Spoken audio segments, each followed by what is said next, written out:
పితా పుత్ర పవిత్రాత్మ నామమున ఆమేన్. ప్రభు మీతో ఉండునుగాక, మీ ఆత్మతో ఉండునుగాక. పునీత మార్కు గారు వ్రాసిన పవిత్ర సువిశేషములోని భాగము. ప్రభువా మీకు మహిమ కలుగునుగాక. మార్కు శుభవార్త 1వ అధ్యాయము పవిత్ర వచనములు 16 నుండి 20 వరకు. మార్కు శుభవార్త 1వ అధ్యాయము పవిత్ర వచనములు 16 నుండి 20 వరకు. యేసు గలిలయ సరస్సు తీరమున వెళుచు ఉండగా వల వేసి చేపలను పట్టు సీమోనును అతని సోదరుడు అంద్రెయను చూచెను. వారు జాలరులు, మీరు నన్ను అనుసరింపుడు, మేము మనుషులను పట్టు జాలరులుగా చేసేదను అని యేసు వారితో పలికెను. వెంటనే వారు తమ వలలను విడిచిపెట్టి ఆయనను వెంబడించిరి. అతడి నుండి యేసు మరికొంత దూరము వెళ్ళి పడవలో వలలను బాగు చేయుచున్న జెబెదాయి కుమారుడగు యాకోబును అతని సోదరుడు యోహానును చూచి వెంటనే వారిని పిలిచెను. వారు తమ తండ్రిని పనివారితో పడవలో విడిచిపెట్టి ఆయనను అనుసరించిరి. ఇది క్రీస్తు సువిశేషము. క్రీస్తువా మీకు స్తుతి కలుగునుగాక.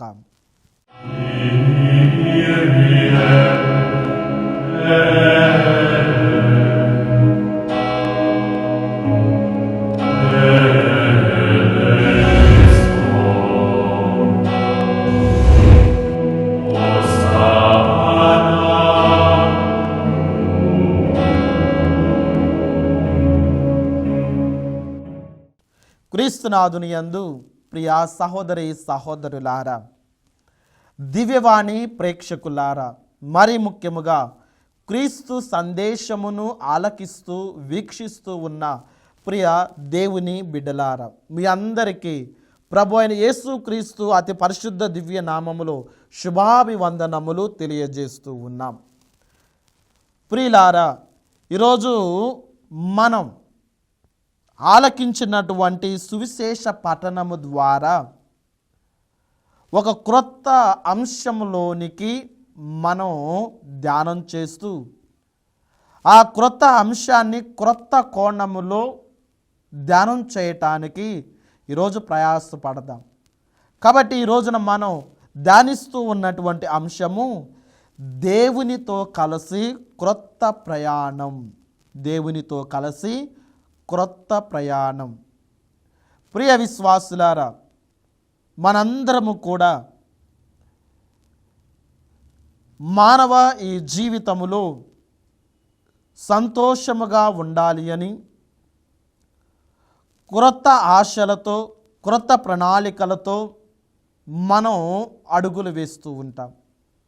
ముఖ్యముగా ఈ యొక్క వాక్యాన్ని ఆలకిస్తున్నటువంటి మనందరము కూడా వేసే ప్రతి అడుగు, తీసుకునే ప్రతి నిర్ణయం, చేసే ప్రతి పనిలో కూడా విజయాన్ని పొందుకోవాలి అంటే మనం దేవునితో కలిసి ప్రయాణం చేయాలి. ఆ ప్రయాణము కూడా ఒక వినూతనమైనటువంటి నూతన అనుభవాన్ని దేవుడు మనకి ఇవ్వబోతూ ఉన్నాడు. దేవునితో కలిసి క్రొత్త ప్రయాణాన్ని ప్రారంభించాలి అని ఆలోచిస్తున్నటువంటి నీవు, ధ్యానం చేస్తూ ఉన్నటువంటి మనందరము కూడా జ్ఞాపకముంచుకోవాలి. నీవు క్రీస్తు వైపు చూస్తే మన ప్రయాణం క్షేమం. నీవు, నేను, మనందరము కూడా క్రీస్తు వైపు చూస్తే మన ప్రయాణము క్షేమం. అదే ఈ లోకం వైపు చూస్తే మన ప్రయాణం ప్రమాదంగా మారవచ్చు. ఈరోజు మన ప్రయాణం ప్రమాదంగా మారకుండా ఉండాలి అంటే మనం వేసే ప్రతి అడుగు సరైనటువంటి లక్ష్యాన్ని, గమ్యాన్ని చేరుకోవాలి అంటే ఆ గమ్యము, ఆ లక్ష్యము చేరుకోవటానికి మనం వేసే ప్రతి అడుగు కూడా దేవునితో కలిసి వేయటానికి ప్రయాసపడాలి. ఎందుకు అంటే ప్రియులారా, మన యొక్క బలం సరిపోకపోవచ్చు, మన యొక్క శక్తి సరిపోకపోవచ్చు, సరిపోదు కూడా. ఎందుకు? మన చేరుకోవాల్సినటువంటి లక్ష్యము మహోన్నతమైనది. కాబట్టి అటువంటి లక్ష్యం మనం చేరుకోవాలి అంటే ఈ రోజున నీవు నేను కూడా దేవునితో కలిసి ఒక క్రొత్త ప్రయాణాన్ని, ఒక నూతన ప్రయాణాన్ని ప్రారంభించాలి ప్రియ విశ్వాసులారు. అందుకే మన యెహోషువ గ్రంథము 1వ అధ్యాయము 9వ వచనములో మనం చూస్తూ ఉన్నాం. నేను చెప్పినట్లు స్థైర్యములు అవలంబింపుము, నిర్భయముగా నిశ్చయముగా ప్రవర్తింపుము. నీవు నడుచున్నప్పుడు మార్గము అంతటిలో నీ దేవుడైన ప్రభువును ఎల్లవేళలా నీకు తోడై ఉండును అని వాక్యము పలుకుతూ ఉన్నది ప్రియ విశ్వాసుల. దేవుని వాక్యము ఆ యెహోషువతో పలుకుతూ ఉన్నది. ఎందుకు? మోషే తరువాత ఆ ఇజ్రాయేల్ ప్రజల నడిపింపును బాధ్యతను నాయకుడిగా ఉండటానికి దేవుడు యెహోషువని ఎన్నుకుంటూ ఉన్నాడు. మరి యెహోషువ ఎన్నుకుంటూ ఉన్నప్పుడు అప్పటి వరకు కూడా ఆ యెహోషువ ప్రయాణించినటువంటి ప్రయాణం ఒక ఎత్తు. కానీ ఇప్పుడు నూతనముగా తన బాధ్యతను, ఆ యొక్క నాయకత్వమును ఒప్పుకున్నప్పుడు, ఆ ప్రయాణం కొనసాగిస్తూ ఉన్నప్పుడు ఆయన కూడా బహుశా ధైర్యాన్ని కోల్పోయి ఉండవచ్చు. బహుశా ఆయన కూడా భయపడి ఉండవచ్చు. అటువంటి సందర్భంలో దేవుడు ధైర్యాన్ని చెప్పే, ఊరట చెప్పే మాటే ఈ మాట. నేను చెప్పినట్లు ధైర్యముగా స్థైర్యముగా ఉండు. అలా ధైర్యముగా ఉండటానికి నువ్వు అవలంబించుకో. నీవు ధైర్యవంతుడిగా ఉండటానికి నేను నీకు తోడుగా ఉంటూ ఉన్నాను అని అభయాన్ని ఇస్తూ ఉన్నాడు ప్రియ సహోదరులారు. ఇంకా 5వ వచనంలో కూడా మనం చూస్తూ యెహోషువ గ్రంథము 1వ 5వ వచనములో నీ జీవిత కాలములో ఎవ్వరును నిన్ను ఎదురింపడు. ఎవడు కూడా నిన్ను ఎదిరింపజాలడు. మోషేకు వలె నీకును నేను తోడై ఉండును. మోషేకు ఏ విధంగానైతే నేను తోడై ఉంటూ ఉన్నాను, మోషే ఏ విధముగానైతే నాతో కలిసి క్రొత్త ప్రయాణాన్ని ప్రారంభించాడు, ఆయన సురక్షితముగా నడిపించగలుగుతూ ఉన్నాడు. ఈ రోజున నీకు తోడై నేను ఉండబోతూ ఉన్నాను. నిన్ను విడువను, నిన్ను ఎడబాయను. ప్రియ సహోదరులారా, యెహోషువతో పలికినటువంటి ఆ దేవుడు ఈ రోజున మనందరితో కూడా పలుకుతూ ఉన్నాడు. ఆ రోజు యెహోషువకు ధైర్యం చెప్పినటువంటి దేవుడు ఈ రోజున మనకి కూడా తన వాక్యం ద్వారా ధైర్యం పలుకుతూ ఉన్నాడు. ఆ రోజున ఆ మోషేకు, ఆ యెహోషువకు ఏ విధముగానైతే అభయము ఇస్తూ ఉన్నాడు. నువ్వు భయపడని అవసరం లేదు, నేను నీకు తోడై ఉంటూ ఉన్నాను, నిన్ను విడువను, నిన్ను ఎడబాయను అని తన రెక్కల మాటను కాపాడుతూ ఆయన వారికి తోడై ఉంటూ ఉన్నాడు. ఈ రోజున నీకు నాకు కూడా అదే దేవుడు అటువంటి వాగ్దానం ఇస్తూ ఉన్నాడు. అయితే మనం చేయవలసినది ఆ మోషే వలె, ఆ యెహోషువ వలె దేవునితో కలిసి క్రొత్త నూతన జీవితాన్ని ప్రారంభించటానికి, నూతన ప్రయాణం చేయటానికి మనం ప్రయాసపడాలి. ప్రియ విశ్వాసులారా, మనం ఈ జీవితాన్ని జీవిస్తూ ఉన్నప్పుడు మనం ఇక్కడ నుండి లేదా మన ఊరు నుండి వేరే ఊరికి వెళ్ళటానికి లేదా వేరే ప్రాంతం వెళ్ళటానికి మనకు అనుకూలమైనటువంటి ప్రయాణాన్ని ఎన్నుకొని ప్రయాణాన్ని కొనసాగిస్తూ ఉన్నప్పుడు మన ప్రక్కన ఎవరు ఉన్నారో చాలా ముఖ్యం.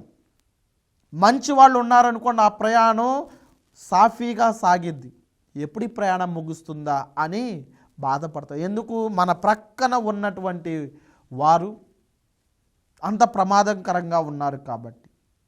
అలాగనే మన ఆత్మీయ జీవితంలో కూడా ప్రియ విశ్వాసులారా, మనం దేవునితో కలిసి క్రొత్త జీవితాన్ని లేదా దేవునితో కలిసి క్రొత్త నూతన ప్రయాణాన్ని ప్రారంభించటానికి ప్రయాసపడాలి.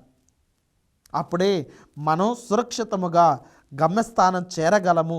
ప్రియ సహోదరి సహోదరులారా, ఈ రోజున మొట్టమొదటిగా మనం ధ్యానం చేసుకోవాల్సినది, ఈ క్రొత్త ప్రయాణంలో కొత్త సవాళ్ళు ఉంటాయి. ప్రియ విశ్వాసులారా, ఈ క్రొత్త ప్రయాణములో కొత్త సవాళ్ళు, నూతన సవాళ్ళు ఉంటాయి. సవాళ్ళు ప్రతి ప్రయాణంలో కూడా ఉంటాయి ప్రియులారా. కానీ దేవునితో కలిసి ప్రయాణం చేస్తే కొత్త సవాళ్ళు అనే కష్టాలు, అనే బాధలు, అనే ఇబ్బందులు ఉండవు అని కాదు ప్రియులారా, తప్పనిసరిగా ఉంటాయి. మనము నిరాశ పడకూడదు, నిరుత్సాహపడకూడదు, అధైర్యపడకూడదు. మనం ప్రభువుతో కలిసి క్రొత్త ప్రయాణాన్ని ప్రారంభిస్తూ ఉన్నాము కాబట్టి మన మార్గములో ప్రభువు తోడై ఉన్నాడు అన్న విషయాన్ని మనం పదే పదే పదిలముగా ఉంచుకోవాలి. మన పాత నిబంధనలు గమనించినట్లయితే ప్రియ విశ్వాసులారా, ఇజ్రాయేల్ ప్రజలు క్రొత్త మార్గాన్ని ఎంచుకున్నారు. అనగా ఐగుప్తు బానిసత్వపు పాపపు ఆ జీవితాన్ని ముగించుకుంటూ ఉన్నారు, క్రొత్త జీవితాన్ని ప్రారంభించాలనుకుంటూ ఉన్నారు. ఆ ప్రయాణం కూడా ప్రభువుతో నడవాలనుకుంటూ ఉన్నారు. అందుకే వారికి ఎదురైనటువంటి ఆ ఎర్ర సముద్రము కూడా 2 పాయలుగా చీల్చబడుతూ ఉన్నది. ఈరోజు నీవు నేను కూడా ప్రభువుతో కలిసి ప్రయాణం చేస్తే మన జీవితాలలో కూడా ఎదురయ్యే ప్రతి ఒక్క కష్టము, ప్రతి ఒక్క బాధ కూడా ప్రభువు ముక్కలు చేయబోతూ ఉన్నాడు. ప్రభువు ముక్కలు చేయబోతూ ఉన్నాడు. దేవుడు ఉన్న చోట నిరాశ నిస్పృహలకు స్థానము ఉండదు ప్రియులారా. నీ ప్రయాణములో దేవుడితో ఉండు. నీ ప్రయాణములో, ఈ యొక్క మానవ జీవిత ప్రయాణములో దేవుడిని ఆశ్రయించు. దేవుడితో కలిసి నీవు నడువు ప్రియ విశ్వాసులారా. అప్పుడు నీ ప్రయాణము సాఫీగా సాగుతుంది, సురక్షితముగా గమ్యస్థానం చేరుస్తావు ప్రియ విశ్వాసులారా. దేవునితో కలిసి ప్రయాణించటానికి మనం మొట్టమొదటిగా ధ్యానించినది, ఈ క్రొత్త ప్రయాణములో కొత్త సవాళ్ళు ఎదుర్కోవాలి. క్రీస్తు సందేశం కార్యక్రమములో ఒక చిన్న విరామము తీసుకుందాం.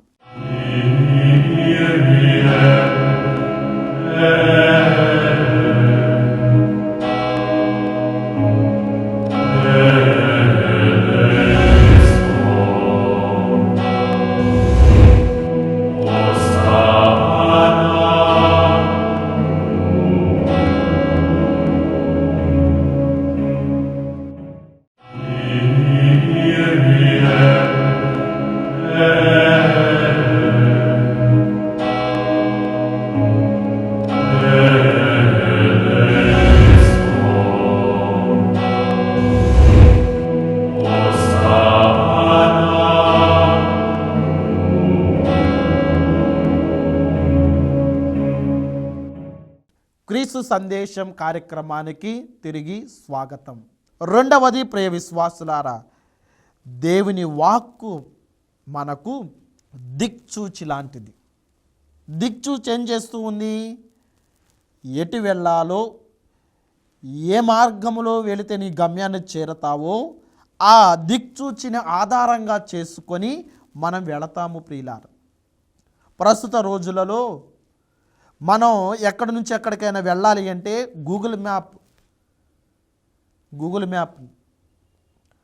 కొన్నిసార్లు ఆ గూగుల్ మ్యాప్ కూడా మనల్ని తప్పుడు అడ్రస్కు తీసుకువెళుతుంది. మనం బాధపడుతూ అయ్యో అనవసరంగా ఈ గూగుల్ మ్యాప్ను జీపీఎస్ను నమ్ముకొని మనం వచ్చాము, ఇక్కడ చూస్తే మనం అనుకున్న అది కాకుండా వేరేది ఉందని బాధపడుతూ ఉంటాం. కానీ ప్రియ సహోదరి సహోదరులారా, మన ఆత్మీయ జీవితంలో దేవుని వాక్యే మనకు ఒక మ్యాప్, ఒక దిక్చూచి.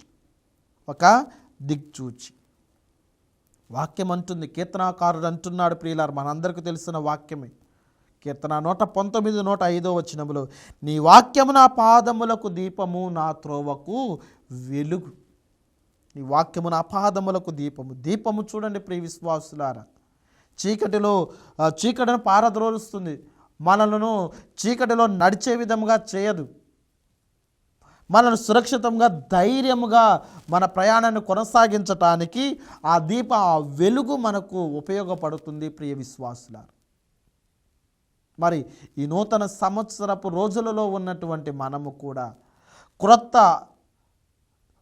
జీవితాన్ని, క్రొత్త ప్రయాణాన్ని ప్రభుతో కలిసి ప్రయాణం చేస్తూ ఉండగా మనకి కూడా దేవుని వాక్కు ఒక దిక్చూచిలాగా ఉంటూ ఉన్నది. మరి ఆ వాక్యము అనే దిక్చూచి అనేక మందిని నడిపిస్తూ ఉంది. పాత నిబంధనలో ప్రవక్తలందరినీ కూడా, దేవుని ప్రజలందరినీ కూడా తన వాక్కు ద్వారా నడిపిస్తూ ఉన్నాడు. నూతన నిబంధనలో కూడా ప్రియ విశ్వాసులారా, నూతన నిబంధనలో కూడా మనం చూస్తూ ఉన్నాం, దేవునితో అనేక మంది నడుస్తూ ఉన్నారు. దేవునితో అనేక మంది నడుస్తూ ఉన్నారు. మరి ముఖ్యంగా దేవుని వాక్కును అనుసరించి నడుస్తూ ఉన్నారు. కాబట్టి రెండవది, దేవుని వాక్కు మనకు దిక్చూచి ప్రియ విశ్వాసులారా. మొట్టమొదటిది, దేవునితో కలిసి ప్రయాణం చేస్తే క్రొత్త సవాళ్ళు ఎదురవుతాయి. రెండవది, దేవుని వాక్కు మనకు దిక్చూచి. మూడవది, ప్రియ సహోదరి సహోదరుల, దేవునితో నడిచిన వారు ఎప్పుడు ఒంటరి వారు కాదు. దేవునితో కలిసి నూతన ప్రయాణం చేసేవారు ఎప్పుడు కూడా ఒంటరి వారు కాదు ప్రియ విశ్వాసులారా.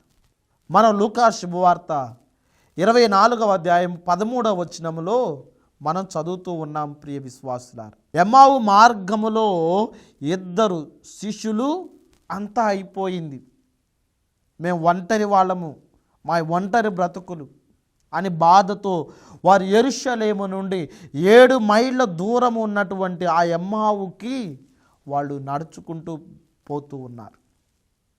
ఇక మేము ఒంటరి వాళ్ళం, మేము ఎన్నో ఆశలతో ప్రభువుని వెంబడించాలని వచ్చాం, అన్నీ వదిలిపెట్టుకొని ప్రభువుని వెంబడించాలని మేము వచ్చాం.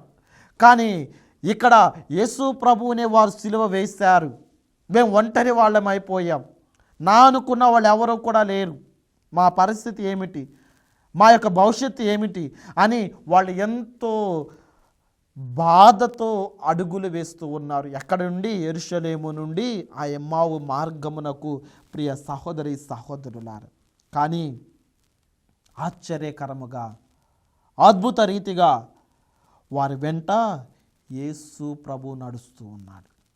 ఆయనను వారు గుర్తించలేకపోయారు. అయినా కానీ వారు గుర్తించారా, వారు గుర్తించలేదా అని ప్రక్కన పెడితే దేవుడు వారితో ఉన్నాడు. దేవుడు అవేవి చూడలేదు ప్రియులారా. క్రీస్తు ప్రభు అవేవి చూడలేదు. అయ్యో, నేను వీరి పక్కన ఉన్నా కానీ వీరు నన్ను గుర్తించలేకపోయారా, వీరు నన్ను ఎందుకు గుర్తించలేదు అని అనుకోలేదు ప్రియులారా. వారితో కలిసి నడిచారు. ఆ ప్రయాణంలో వారిని ఒంటరి వారిని చేయలేదు, వారిని ఒంటరి వారిని చేయలేదు. వారి ఆరంభము నుండి చివరి వరకు కూడా ఆ ఇంటిలో ఉండటానికి కూడా ఆయన సమ్మతిస్తూ ఉన్నాడు. చూడండి ప్రియ సహోదరి సహోదరులారా, అందుకే దేవునితో నడిచేవారు ఎప్పుడు కూడా ఒంటరి వారు కాదు. ఈరోజున నీవు నేను కూడా ఒంటరి వాడిగా ఉండవచ్చేమో ప్రియులారా, అనుకుంటూ ఉండవచ్చేమో. లేదు, దేవుడిని నమ్మినటువంటి నీవు, దేవుని వాక్కును దిక్చూచిగా చేసుకొని జీవిస్తూ ఉన్నటువంటి నీవు, దేవునితో కలిసి నడుస్తూ క్రొత్త జీవితానికి నాంది పలుకుతున్నటువంటి నీవు ఈరోజు అర్థం చేసుకోవాలి, ధ్యానం చేసుకోవాలి. ఏమిటి అంటే, నా వెంట ప్రభువు నడుస్తూ ఉన్నాడు, నేను ఒంటరి వాడిని కాదు, ప్రభువు నాతో ఉన్నాడు అని ఈరోజు నీవు నేను గ్రహించాలి. అందుకే లూకా శుభవార్త 24:32 వచనములో వారంటూ, ఆయన మార్గములతో మనతో మాట్లాడినప్పుడు, లేఖనములన్నీ మనకు వివరించినప్పుడు మన హృదయము ప్రజ్వలింపలేదా? వాక్యాన్ని ఆ మార్గ మధ్యములో కూడా వారు ధ్యానం చేస్తూ ఉన్నారు, లేఖనాలన్నీ కూడా వారు ధ్యానం చేస్తూ ఉన్నారు. ఈరోజు నీవు నేను కూడా దేవునితో కలిసి ప్రయాణం చేస్తూ ఉంటే మన ఒంటరి వారము కాదు. ఆ ప్రయాణములో ప్రియులారా చూడండి ఏ విధంగా ఎమ్మావు మార్గములో ఆ ఇద్దరి శిష్యులతో ఆ ప్రభు లేఖనాలన్నీ కూడా తెలియజేస్తూ ఉన్నాడు. ప్రభు మాట్లాడుతూ ఉన్నారు వారితో. వారు గుర్తించలేకపోయినా కానీ వారి హృదయము ప్రజ్వలిల్లుతూ ఉన్నది. వారు ఒంటరి వారు కాదు ప్రియులారా. ఈ రోజున నిన్ను నన్ను కూడా ఒంటరి వారు చేయటం లేదు. ఆ ఎమ్మావు ప్రజల వలె, ఆ ఇద్దరి శిష్యుల వలె మనం కూడా దేవుని నమ్ముకొని ప్రయాణం చేస్తూ ఉంటే, దేవునితో కలిసి ప్రయాణం చేస్తే మన హృదయాలు కూడా ప్రజ్వలిల్లుతాయి. దేవుని వాక్కుతో మన హృదయాలు కూడా నింపబడుతూ ఉంటాయి. ప్రియ సహోదరి సహోదరులారా, కాబట్టి ఈ మానవ జీవితము ఒక ప్రయాణము. ఈ మానవ జీవితము ఒక ప్రయాణం. ఈ జీవిత ప్రయాణములో ఎన్నో మలుపులు ప్రియులారా. మనం ప్రయాణం చేస్తూ ఉంటే ఆ రోడ్డు ప్రయాణం అంతా కూడా స్ట్రైట్గా ఉండదు, ఒకే లైన్గా ఉండదు, తిన్నగానే ఉండదు. ఎన్నో మలుపులు. ఆ ప్రయాణంలో మలుపులు ఉంటేనే ప్రియులారా ఆ ప్రయాణం ఎంజాయ్ చేస్తారు. ఎందుకో మలుపులు ఉన్నాయని. ఎన్నో ఎత్తు పల్లాలు ప్రియులారా, ఎన్నో ఎత్తు పల్లాలు,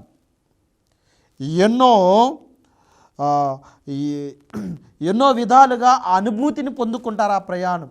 మన మానవ జీవితము కూడా అంతే ప్రియుల. ప్రభువుతో నీవు కలిసి ప్రయాణం, నూతన ప్రయాణాన్ని చేస్తూ ఉన్నప్పుడు నీ జీవితము కూడా ఎన్నో మలుపులు, ఎన్నో ఎత్తు పల్లాలు, ఎన్నో అందమైన ఆకర్షణీయమైనటువంటి విషయాలను నీవు చవి చూస్తావు ప్రియ సహోదరి సహోదరులారా. ఈ సందర్భంలో ఒక చిన్న కథను మనం ఆలోచించినట్లయితే, ధ్యానం చేసినట్లయితే, ఒక గ్రామములో ఒక యువకుడు ఉన్నాడు. తన జీవితాన్ని మార్చుకోవాలి అని నిర్ణయించుకొని తన గ్రామాన్ని విడిచిపెట్టి పట్టణానికి ప్రయాణానికి కావలసినటువంటి అన్నీ కూడా సమకూర్చుకొని, డబ్బు, ఆహారం, నీళ్లు, బట్టలు, ఇలా అన్నీ కూడా సమకూర్చుకోవాలి అని ఆయన సేకరించి ప్రయాణాన్ని ప్రారంభిస్తూ ఉన్నాడు. కొద్ది దూరం వెళ్ళిన తరువాత రోడ్డు రెండు వైపులా ఉన్నది. ఎటు వెళ్ళాలో అర్థం కాలేదు. అలా ఒక దారిలో వెళుతూ ఉన్నాడు.